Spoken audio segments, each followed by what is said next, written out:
This is part one of a short teaching where we're going to look at where Christmas really comes from. Not emotionally, but historically and scripturally. You were not called to follow the world. You were called to follow the truth. And truth will always separate you before it sets you free. Most of the world follows tradition because it is familiar. Most follow culture because it is comfortable. But the remnant follows Yahuwah even when it feels lonely, even when it goes against everything they were raised to believe, even when the world calls it extreme. Because many things can feel innocent. Yet innocence is not the measure. Obedience is. The question is not, does it feel harmless? The question is, did Yahuwah command it?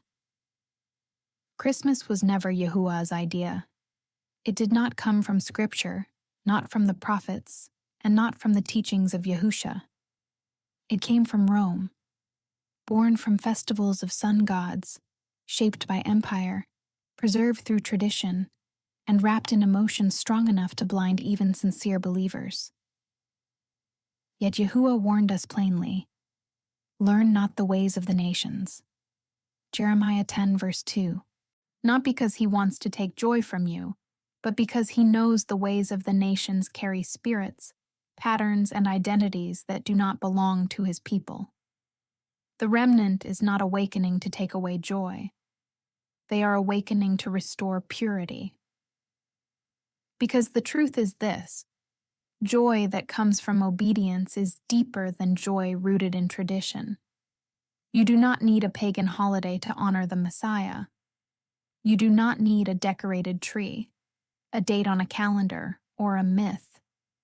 You can honor him every day, walk with him every morning, worship him every night, and remember his birth through the feasts he actually gave, feasts filled with prophecy, meaning, and covenant truth. Yahuwah's ways are not burdens, they are blessings.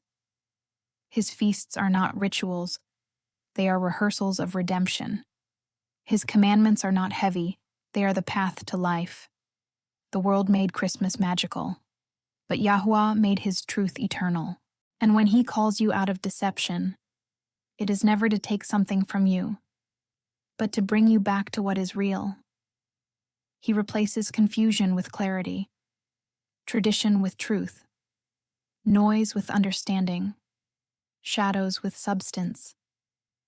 And piece by piece, Yahuwah restores your identity as his people, a people not shaped by Rome, not shaped by empire, not shaped by culture, but shaped by covenant. This is why waking up can feel painful, because you are not just leaving a holiday, you are leaving a system that taught you what to celebrate, what to feel, and what to call holy. Leaving it feels like loss at first, but it becomes freedom. The remnant does not fear the truth. You were born for it. You were born to carry a name most of the world has forgotten. Born to walk a path most will never see. Born to stand when others compromise. You were born to come out of Babylon, not blend with it. As it is written, come out of her, my people, so that you do not partake in her sins and receive her plagues. Revelation 18:4.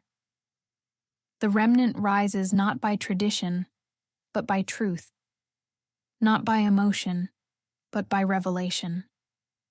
Not by the world's seasons, but by Yahuwah's appointed times. And when you walk in that truth, you are not losing a holiday, you are regaining your inheritance.